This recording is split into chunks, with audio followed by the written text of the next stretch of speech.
Mari kita lihat kebenaran firman Tuhan berjudul dari Ikabod ke Immanuel. Klik.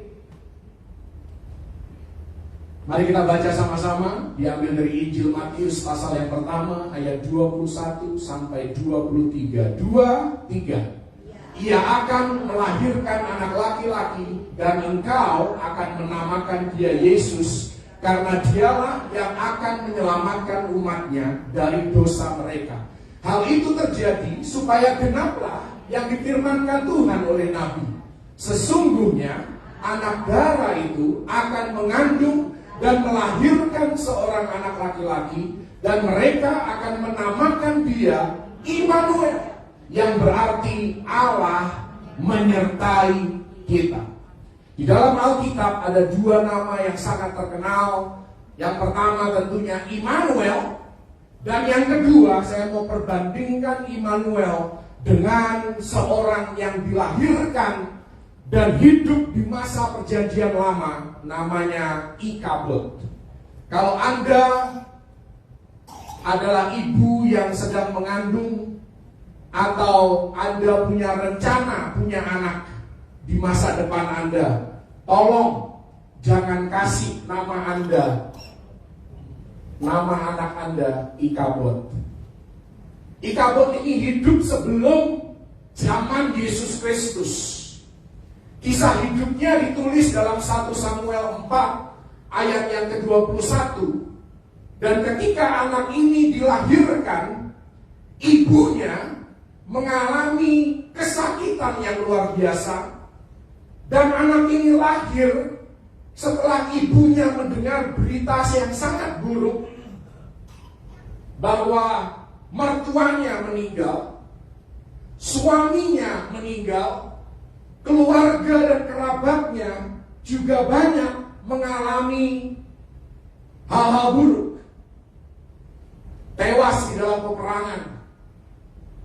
Dan ibunya merasa bahwa kemuliaan Tuhan sudah lenyap dari hidupnya, dari keluarganya, dari pelayanannya, dari pernikahannya. Bahkan kemuliaan Tuhan sudah lenyap dari bangsa Israel. Karena itu anaknya diberi nama sesuai dengan apa yang sedang terjadi, apa yang sedang dia alami. Nah, ini mengingatkan saya, kita tahu bahwa suku Batak Karo, ya kan, suka kasih nama anaknya seperti yang terpikir, seperti kejadian yang sedang terjadi. Kalau saya baca sejarahnya sih, saya nggak tahu benar atau enggak. Katanya sih suku Batak Karo seperti itu karena mereka menganggap semua benda yang ada di dunia ini itu punya roh. Jadi kalau anaknya lahir kepikirannya meja, bisa saja dikasih nama Meja Tarigan, begitu kan? Saya punya kawan banyak orang Batak Karo, namanya aneh-aneh dan lucu-lucu. Badai tropik, ya itu kan pasti orang Batak Karo, ya kan? Topan Ketaren, nah itu pasti Batak Karo, saudara. Ya. Tetapi tentunya dengan perkembangan zaman, saya baca sih sepertinya mereka sudah mulai nama-namanya juga keren, ya kan? Nama-namanya sudah mulai mengikuti zaman yang lebih modern ini. Nah, seperti itulah kira-kira gambaran saat kelahiran Ikabod itu. Dan kalau kita maju jauh ke depan, dari zaman Ikabod maju ke depan, kita menemukan nama yang ditulis, yang kita baca baru saja dalam Matius 1, yaitu nama Immanuel, yang artinya Tuhan Allah menyertai kita. Coba diklik di slide berikutnya. Ikabod dan Immanuel itu melambangkan dua jenis roh, dan kita boleh pilih. Karena Tuhan memberikan kebebasan kepada Anda dan saya, bagaimana kita menyikapi hidup ini, bagaimana kita menjalani hidup ini. Apakah kita memiliki roh Ikabod yang selalu negatif, yang selalu sinis, yang selalu pesimis. Karena orang yang punya roh Ikabod merasa bahwa kemuliaan telah lenyap dari keluargaku, dari pernikahanku, dari pekerjaanku, dari bisnisku, dari pelayananku. Selalu negatif. Orang yang punya roh Ikabod berkata, tidak ada lagi hari yang baik, tidak ada lagi kebahagiaan, tidak ada lagi sukacita. Entah karena apa, berbagai alasan tentunya orang bisa punya roh Ikabod. Sudah menyerah saja, apatis saja, karena tidak ada lagi harapan. Hidup pasrah saja. Ada bedanya pasrah dengan berserah. Kalau pasrah itu Anda pasif. Tetapi kalau Anda berserah, itu Anda aktif. Anda tetap melakukan bagian Anda. Dan berserah kepada Tuhan terkait dengan hasilnya. Tapi kalau pasrah, Anda pun tidak mau berbuat apa-apa. Itu pasrah. Tidak lagi percaya bahwa mimpi kita bisa tercapai. Bahwa Tuhan sanggup melakukan perkara yang besar. Kita hanya bisa melihat Tuhan tolong orang lain. Tapi sulit bagi kita untuk melihat Tuhan berkarya di dalam kehidupan kita. Itu Anda punya roh Ikabod. Roh Ikabod selalu iri dengan pertolongan Tuhan atas hidup orang lain. Dan selalu membanding-bandingkan diri dengan orang lain. Karena itu kita perlu waspada dengan roh Ikabod. Atau kita bisa memilih roh Immanuel yang berkata bahwa apapun yang terjadi dalam hidup ini, apapun yang terjadi di bangsa dan negaraku, apapun yang terjadi di sekitar kehidupan keluargaku, apapun yang terjadi di kantor perusahaan di mana aku bekerja, apapun yang terjadi di dunia bisnis, apapun yang terjadi di sekitar kehidupan kita, aku percaya Tuhan menyertai aku. Haleluya. Ada iman, ada pengharapan, ada kasih, ada kemurahan, ada kebajikan, ada belas kasihan. Ada juga tuntunan Tuhan di masa yang sukar sekalipun. Karena itu slide berikutnya menanyakan kepada Anda dan saya, roh mana yang akan kita pilih? Coba diklik. Apakah kita memilih roh Ikabod yang ada di sisi kiri? Karena ada tidak sedikit orang mulai berkata, karena mungkin usianya sudah semakin lanjut, mereka berkata, hari-hari kejayaanku sudah berlalu, hari-hari yang terbaikku sudah lewat, sekarang bukan zamanku lagi. Berapa banyak orang tua yang sudah punya roh seperti itu? Tidak perlu angkat tangan. Masa terburuk untuk hidup adalah sekarang ini. Karena dosa semakin bertambah banyak, kedurhakaan semakin bertambah banyak, apalagi menjelang hari Tuhan akan datang. Semakin banyak orang Kristen yang murtad, semakin banyak orang Kristen yang suam-suam kuku dan tidak serius dengan Tuhan. Loh, ini roh Ikabod yang hidup di berbagai gereja selalu melihat umat Tuhan dengan kacamata negatif. Saya kalau baca kadang-kadang renungan-renungan firman di grup pendeta loh, grup gembala-gembala, kadang-kadang saya sedih. Saya sedih kenapa? Saya sedih, aduh kenapa ya jemaatnya dipandang negatif. Jemaatnya dianggap tidak setia mengikut Tuhan. Jemaatnya dianggap suam-suam kuku dan tidak serius dengan Tuhan. Seolah-olah kita ini tahu isi hati semua orang. Kalau saya sih saya nggak tahu. Karena itu saya tidak akan menghakimi Anda. Karena urusan hubungan dengan Tuhan itu urusan Anda dengan Tuhan sendiri. Haleluya.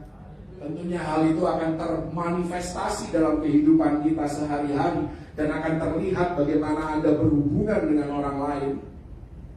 Tapi sekali lagi bukan tugas kita untuk menghakimi sesama kita. Amin. Roh Ikabod berkata, krisis dan goncangan sedang sedang melanda. Tanda-tanda antikris sudah semakin jelas. Murka Tuhan sedang turun dengan berbagai bencana yang terjadi di bumi Indonesia sekalipun. Itu roh Ikabod. Anda boleh pilih roh yang Ikabod seperti itu. Hal itu akan menjadikan Anda orang yang punya suara negatif, suara yang menakut-nakuti. Tetapi saya mau dorong Anda, milikilah roh Immanuel yang ada di sebelah kanan ini. Mungkin Anda sudah semakin lanjut usia, tapi saya mau deklarasikan dalam hidup Anda, hari depan Anda jauh lebih baik daripada hari kemarin, bahkan hari ini. Haleluya. Yang percaya tepuk tangan bagi Yesus. Bukan saya yang ngomong, karena Yeremia 29 ayat 11, Tuhan tidak pernah merencanakan yang buruk dalam kehidupan Anda. Tuhan tidak pernah merencanakan kehidupan Anda itu grafiknya turun. Tidak. Haleluya. Bahkan saya selalu berdoa buat diri saya sendiri, buat orang tua saya, biar semakin mereka bertambah usia, mereka juga bertambah di dalam hikmat mereka, bertambah di dalam pengaruh mereka, bertambah di dalam urapan mereka. Haleluya. Itu yang harus jadi doa kita. Jangan hidup pasrah, ya sudahlah. Sekarang giliran anak-anak muda saja yang melayani Tuhan. Terus Anda ngapain? Anda yang semakin bertambah usia, harus Anda semakin aktif. Haleluya. Miliki roh Immanuel. Roh Immanuel berkata, sekalipun dosa bertambah banyak, tetapi Roma 5 ayat 20 berkata, kasih karunia semakin berlimpah-limpah. Dan siapa yang bisa mengalahkan kasih karunia Tuhan? Sekalipun banyak orang Kristen yang suam-suam kuku, tetapi roh Immanuel berkata, lebih banyak lagi orang Kristen yang sedang on fire bagi Yesus. Anda gak percaya? Itu GBK 2 kali acara full. Itulah orang-orang yang haus dan lapar akan Tuhan. 2 acara besar, benar kan? Minimal itu yang saya tahu. Bagaimana kita bisa bilang bahwa orang Kristen banyak yang sedang menuju neraka? Kalau Tuhan yang menyelamatkan, Tuhan yang akan memastikan Anda selamat sampai akhir, bukan cuma selamat sampai tengah-tengah. Bukan juga saya yang ngomong loh. Nanti Anda baca di rumah Yohanes 10 ayat 28. Siapa yang sudah ada di tangan Tuhan, Dia tidak akan lepaskan. Haleluya. Jangan terlalu mudah menghakimi orang Kristen, apalagi orang Kristen. Sesama orang percaya, saling menghakimi, saling mengirim satu sama lain ke neraka. Buat apa? Apa sih untungnya? Yang diuntungkan adalah kuasa kegelapan. Roh Immanuel berkata, sekalipun krisis melanda, sekalipun resesi mengancam, tetapi orang benar dipelihara oleh Tuhan sampai anak cucunya tidak akan meminta-minta. Haleluya. Dan semua ini ada ayatnya. Jadi saya mau tanya, seperti Yesaya 53 ayat yang pertama, mana berita yang Anda mau percayai? Berita Ikabod atau berita Immanuel? Pilihan ada di tangan Anda. Oh, semuanya sepertinya sedang gelap. Tetapi jangan lupa, di tengah kegelapan dunia, kemuliaan Tuhan akan bersinar.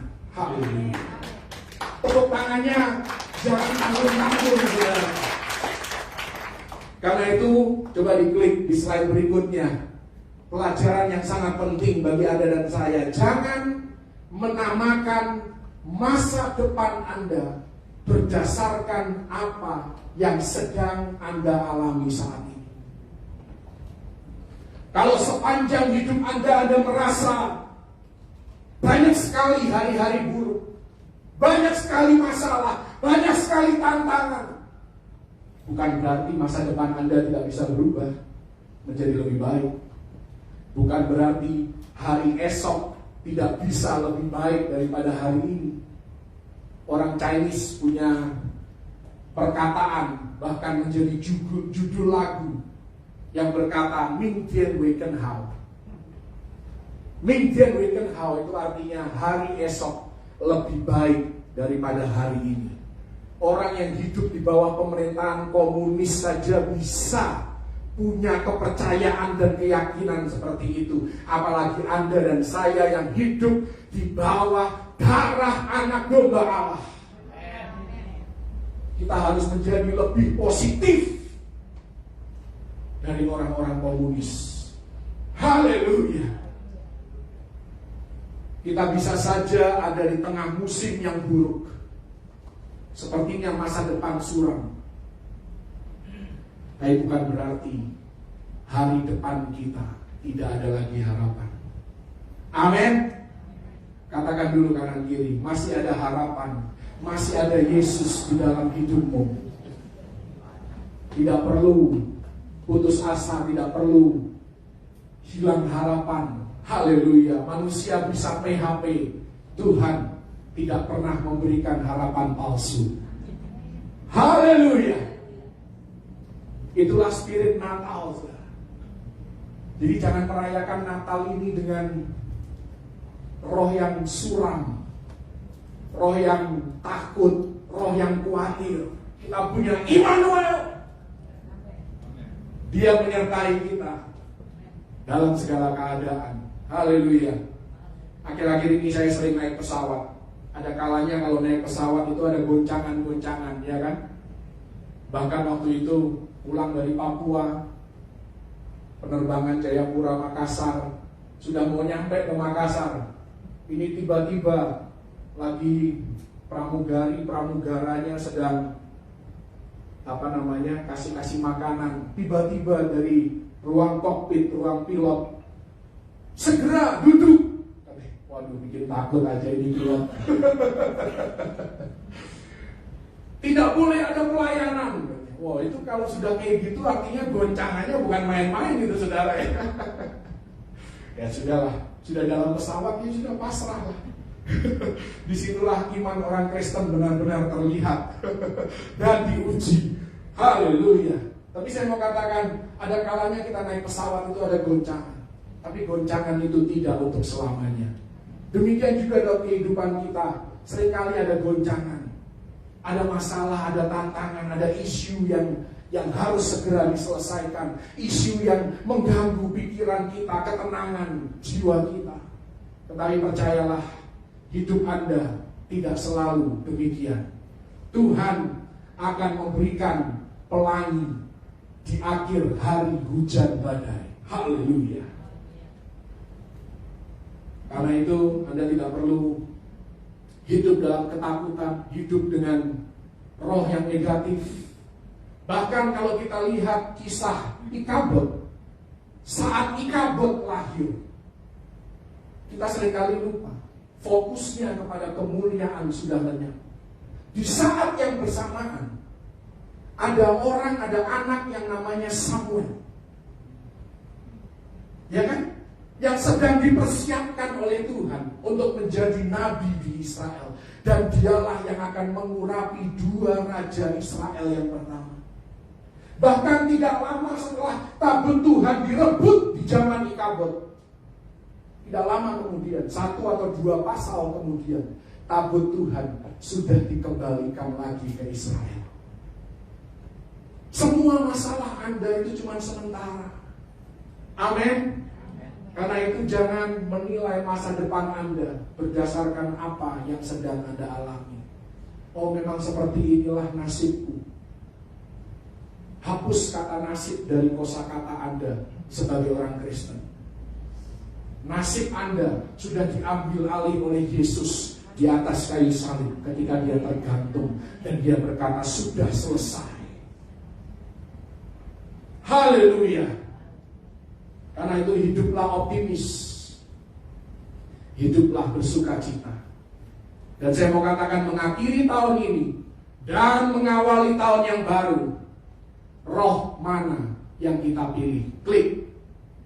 Apakah Anda memilih roh Ikabod atau Anda memilih roh Immanuel? Roh Ikabod berkata, oh hidup ini berat, hidup ini sulit, hidup ini akan terus menurun, dan akan terjadi kemunduran demi kemunduran. Terjadilah sesuai perkataan Anda, terjadilah sesuai dengan iman Anda. Roh Ikabod akan membuat Anda hidup sangat negatif, sangat pesimis, sangat sinis. Anda akan menjadi orang percaya yang tidak percaya. Anda akan mengizinkan pada akhirnya keadaan di sekitar kehidupan Anda menekan Anda, melemahkan Anda, mengintimidasi Anda. Tapi saya mau katakan, roh Immanuel sangat-sangat berbeda dan berlawanan. Orang yang punya roh Immanuel mengalami semua yang dialami oleh orang yang punya roh Ikabod. Tantangannya sama, masalahnya sama, krisisnya sama. Tetapi orang yang punya roh Immanuel berkata, Tuhan sanggup. Aku tidak mampu, tetapi segala perkara dapat kutanggung bersama dengan Yesus. Aku tidak mampu, tetapi Tuhan akan memampukan aku karena Dia menyertai aku. Karena itu pemazmur berkata, sekalipun aku berjalan di dalam lembah bayang-bayang maut. Itu terjemahan aslinya, bukan lembah kekelaman. Lembah bayang-bayang maut. Aku tidak takut bahaya, sebab Engkau besertaku. Anda tahu bayang-bayang kan? Berapa banyak di sini tahu bahwa bayang-bayang tidak pernah bisa menyakiti Anda? Tidak bisa, cuma bayang-bayang. Sekalipun bayang-bayangnya itu serem sekali, singa yang mengaum, raksasa yang hendak menerkam Anda, cuma bayang-bayang. Haleluya. Dan saya mau katakan, hal ini perlu dilatih. Tidak semudah seperti kita ngomong. Kita bisa ngomong di sini, oh aku kepingin punya roh Immanuel. Tapi kalau Anda tidak pernah melatih roh Immanuel, karena manusia ini kecenderungannya ke arah Ikabod. Kita ini makhluk yang sangat negatif, sangat pesimis. Karena itu perlu dilatih roh Immanuel. Anda dan saya tahu nggak, kita ini manusia terbuat berasal dari debu. Anda tahu debu? Debu ini punya sifat dan karakteristik yang khusus. Debu ini mengikuti lingkungan sekitarnya. Debu ini kalau kena hujan, dia basah. Benar nggak? Kalau turun salju, dikatakan bersalju debu ini. Kalau ketimpa pohon, sakit, itu debu, terluka, berantakan. Anda dan saya juga seperti itu, karena Anda dan saya adalah debu. Saat ada badai menerpa, debu akan tertiup angin.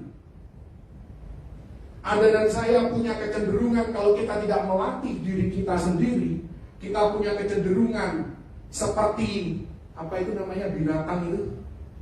Bunglon. Kita menyesuaikan diri dengan lingkungan sekitar kita. Lingkungan kita negatif, kita menjadi negatif. Makanya dikatakan dalam 1 Korintus, jangan salah pergaulan dan jangan sesat. Pergaulan yang buruk merusakkan kebiasaan yang baru. Karena kita ini debu. Debu selalu menyesuaikan diri dengan lingkungan sekitar kita. Kalau orang-orang di sekitar kita negatif, pesimis, sinis, tidak lama Anda akan ikutan negatif, pesimis, dan sinis. Itu tergantung lingkungan. Kita perlu waspada sebagai debu. Anda dan saya, kita adalah debu. Kita perlu waspada terhadap roh Ikabod. Coba diklik. Roh Ikabod ada di mana-mana di sekitar kehidupan kita, ada di media. Bahkan prinsip media yang baik adalah berita buruk, semakin buruk berita, itu semakin baik beritanya. Itu prinsip media. Berapa banyak dari Anda baca hari-hari ini baik media sosial, ya kan, media massa, media online. Berapa banyak yang memberitakan berita baik? Sedikit sekali. Beritanya semua masalah, semua krisis, kriminalitas, bencana alam. Bahkan kalau terjadi bencana alam, ada yang namanya breaking news. Semua perhatian ditarik ke berita itu. Ada serangan teroris, breaking news. Mana ada berita baik jadi breaking news? Gak ada, saudara. Semuanya berita buruk yang jadi breaking news. Karena itu kita harus waspada. Karena roh Ikabod ada di sekeliling kita. Dalam bidang ekonomi, kita diinformasikan tahun 2022 sulit, 2023 gelap. Tapi saya mau bilang, di tengah kegelapan inilah kemuliaan Tuhan akan dinyatakan. Oh, akan ada perang dagang yang semakin intens. Bahkan ancaman perang nuklir. Puji Tuhan, saya bilang. Kenapa? Tuhan Yesus sudah mau datang. Oh, itu berita baik. Kadang-kadang di gereja pun tanpa sadar kedatangan Tuhan ini dibikin menakutkan. Itu roh Ikabod. Karena roh Immanuel, kedatangan Tuhan itu sesuatu yang menghibur, sesuatu yang seharusnya menyenangkan jiwa Anda. Bukan Anda jadi takut, selamat gak ya aku ya? Oh, aku nanti terangkat atau enggak ya? Anda sedang meragukan juru selamat Anda. Siapa sih yang nyelamatin Anda? Bukan pendeta loh. Kalau pendeta yang menyelamatkan Anda, iya Anda perlu ragu. Tapi kalau Yesus yang menyelamatkan Anda, apalagi yang diragukan? Kenapa Anda masih takut dengan kedatangan Yesus? Kenapa Anda mesti ragu? Aku masuk gak ya? Karena Anda salah mendengar. Apa yang Anda isi? Roh Anda itu diisi dengan apa? Ikabod atau Immanuel? Kalau saya sih, Yesus datang hari ini, saya pasti ikut naik. Pasti. Bukan karena saya sombong, bukan. Yesus yang menjamin. Haleluya. Saya senyum, Anda mukanya tegang banget. Takut sama kedatangan Yesus.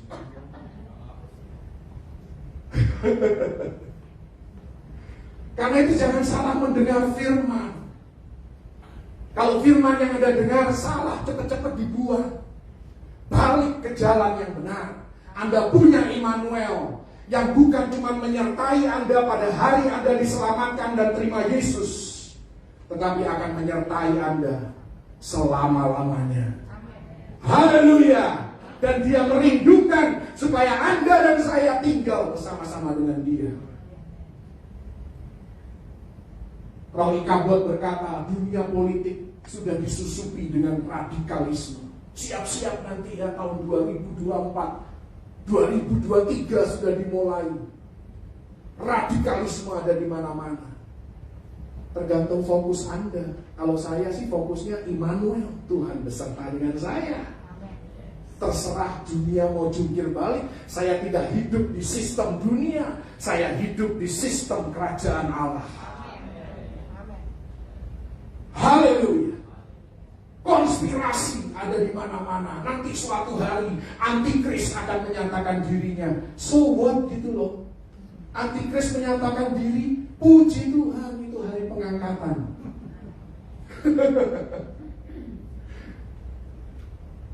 Nggak usah dicari-cari itu siapa ya Antikris ya. Nggak usah. Peperangan dan lain sebagainya. Itu roh Ikabod. Bahkan di gereja seringkali kita mendengar penghakiman dimulai pada rumah Allah, ya kan? Memang sih ada ayatnya, ada. Jadi orang yang punya pengertian yang salah, penghakiman dimulai pada rumah Allah. Seringkali mereka punya pikiran begini, kalau ada pendeta yang jatuh dalam dosa, oh Tuhan sedang memurnikan gerejanya. Pakai ayat itu. Anda ngerti gak sih? Anda coba baca 1 Petrus 4. Konteksnya itu jelas. Konteksnya tentang penderitaan karena orang percaya yang mau hidup bagi Injil Kristus.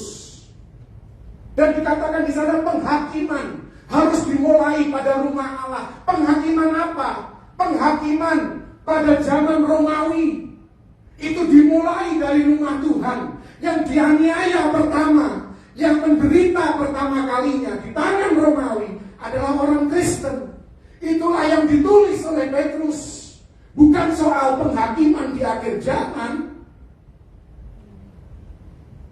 Kalau orang benar saja hampir-hampir tidak diselamatkan, apalagi orang yang tidak mengenal Tuhan. Kan seringkali kita ditakut-takuti seperti itu, saudara. Tapi konteksnya beda sekali. Konteksnya bukan konteks yang benar. Kalau ada bencana alam, seringkali dikatakan, oh Tuhan sedang menghakimi gerejanya, Tuhan sedang menghakimi umatnya. Tahukah Anda kapan penghakiman atas gereja sudah terjadi? Di atas kayu saliblah gereja dihakimi. Pada saat Yesus tergantung di atas kayu saliblah, disitulah orang percaya dihakimi. Anda dan saya yang percaya pada Yesus tidak akan pernah dihakimi lagi atas keselamatan. Tidak pernah. Urusan keselamatan sudah selesai. Bagaimana orang yang percaya yang pada akhirnya nggak selamat, Pak Pendeta? Saya bilang, orang yang pada akhirnya tidak selamat memang selama ini tidak pernah selamat. Ngerti maksudnya kan? Dia cuma pura-pura selamat. Ke gereja, yes. Tapi apakah ke gereja membuat Anda masuk surga? Kan tidak. Yang membuat Anda masuk surga kan Anda kenal dan dikenal oleh Yesus. Haleluya. Gak apa-apa, nanti makan siang coba Anda diskusikan di antara Anda sendiri ya. Ini memang khotbah yang kontroversial. Tapi seringkali gereja salah konteks. Karena itu yang disampaikan bukannya roh Immanuel, tetapi yang disampaikan adalah roh Ikabod. Jemaat jadi takut. Setiap kali ada doa keselamatan, berapa banyak dari Anda yang selalu mengikuti doa keselamatan padahal Anda sudah selamat? Gak usah angkat tangan, nanti Anda malu. Setiap kali di TV atau ada di stadion mana Anda ikut, ya kan, kemudian pendetanya bilang, yang belum mengenal Yesus silakan maju ke depan, Anda didoakan, Anda ikuti doa saya. Berapa banyak dari Anda yang ikut doa keselamatan lagi, ulang-ulang, karena Anda tidak yakin Anda sudah selamat. Loh, Anda sedang menghina darah Yesus.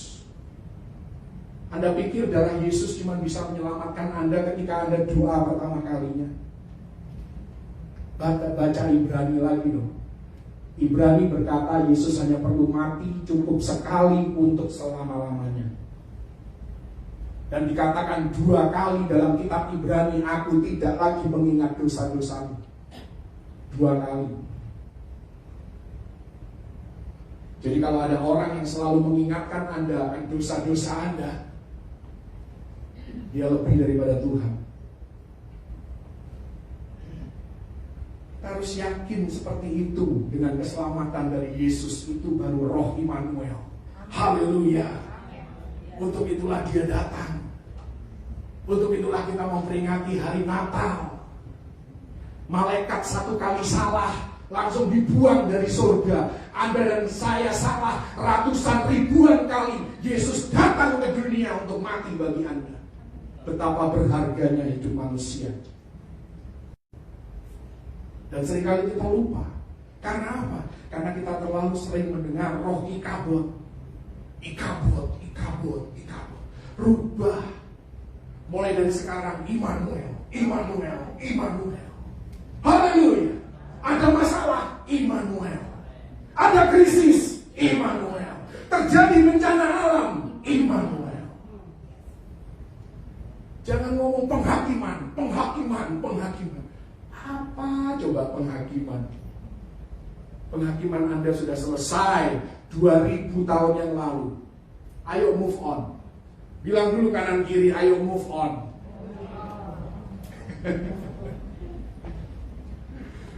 Haleluya. Kemarin saya terima video ini hanya bercanda ya, tolong jangan tersinggung. Kemarin saya terima video itu musik tentang nama-nama Batak yang diberikan singkatan berkaitan dengan cinta. Salah satunya saya teringat Tampu Bolon. Tampu Bolon itu singkatannya tanpamu aku tidak bisa move on, katanya.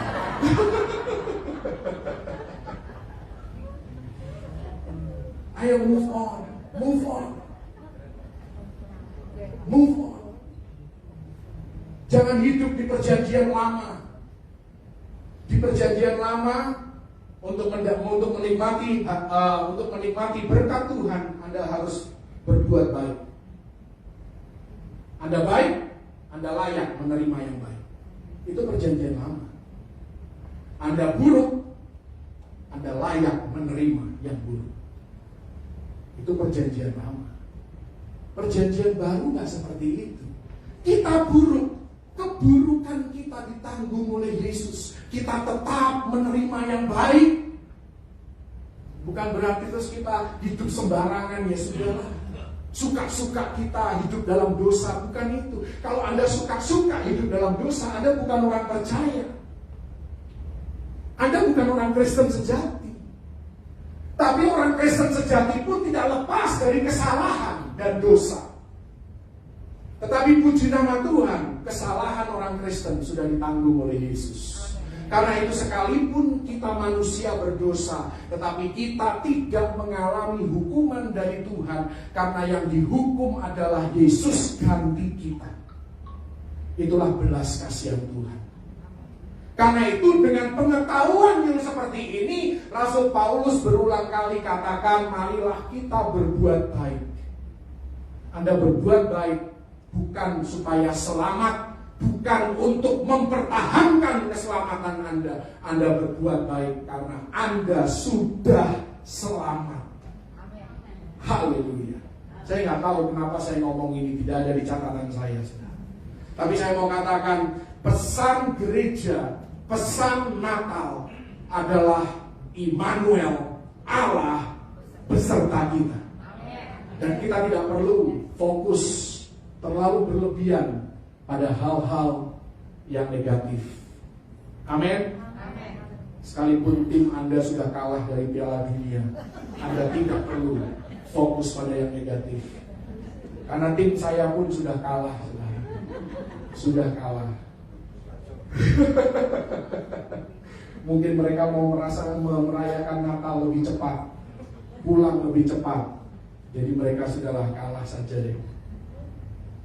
Waspada supaya gereja tidak mengambil sikap Ikabod,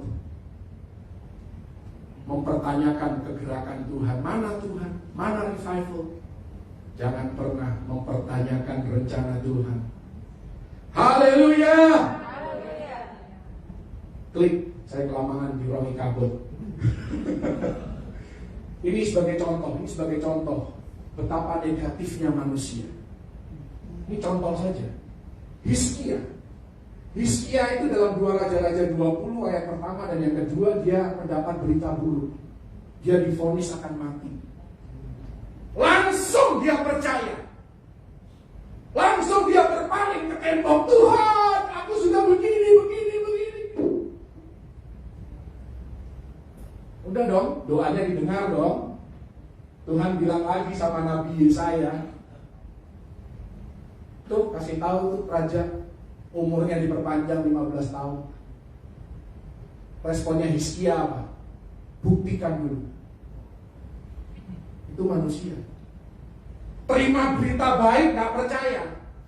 Berita hoax, cepet banget nyebarnya. Itu manusia. Hizkia pun seperti itu. Bahkan Hizkia tidak mau tuh Tuhan memberikan bukti yang gampang-gampang saja. Dia ngomong tuh di ayat yang ke-10, perkara ringan. Kalau bayang-bayang harus maju, itu perkara ringan. Aku mau Engkau Tuhan bekerja lebih keras lagi. Buktikan dengan cara yang lebih sulit bahwa firman-Mu benar. Bukankah kita seperti itu kadang-kadang sama Tuhan? Kita dengar berita buruk cepat banget, langsung forward. Nggak ngecek dulu. Begitu terima nubuatan yang baik, kita, Tuhan buktiin dulu deh. Dan kita nggak mau buktinya itu yang gampang-gampang kan. Kita persulit hidupnya Tuhan. Bayangkan betapa keterlaluannya manusia itu. Tapi puji Tuhan, Tuhan adalah Tuhan yang berbelas kasihan. Sekalipun Hizkia tidak tahu diri, Tuhan tetap lakukan apa yang Dia mau. Itulah Tuhan yang kita sembah. Haleluya. Next. Tinggal 2 slide lagi ya. 2 slide lagi. Hiduplah dengan roh Immanuel. Ini cuma 6 dari sekian banyak ayat. Janji Tuhan dalam firman Tuhan ada 7 ribuan. Ini cuma 6 dari 7 ribuan janji Tuhan tentang hidup Anda. Anda harus hidup mulai hari ini dengan ayat-ayat ini. Haleluya. Matius 16 ayat 18, gereja tidak tergoyahkan. Hanya karena satu krisis bukan berarti kerajaan Allah akan runtuh. Gereja tetap bertahan melewati 3 tahun pandemi. Justru gereja bertahan, anak-anak Tuhan tidak sedikit yang gugur. Sudah malas datang gereja. Sudah terlalu nyaman dengan online. Gerejanya sih tidak tergoyahkan. Andanya yang tergoyahkan. Efesus 3 ayat 20, Tuhan lebih daripada cukup. Dia sanggup menjawab lebih banyak dari apa yang Anda doakan dan Anda pikirkan. Yeremia 29 ayat 11. Kalau Anda lihat terjemahan bahasa Inggris, dikatakan di sana bukan rancangan, tetapi pikirannya Tuhan tentang Anda dan saya itu adalah pikiran yang baik, bukan pikiran yang mencelakakan. Tuhan tidak pernah mau Anda celaka. Tuhan tidak pernah mau Anda sakit.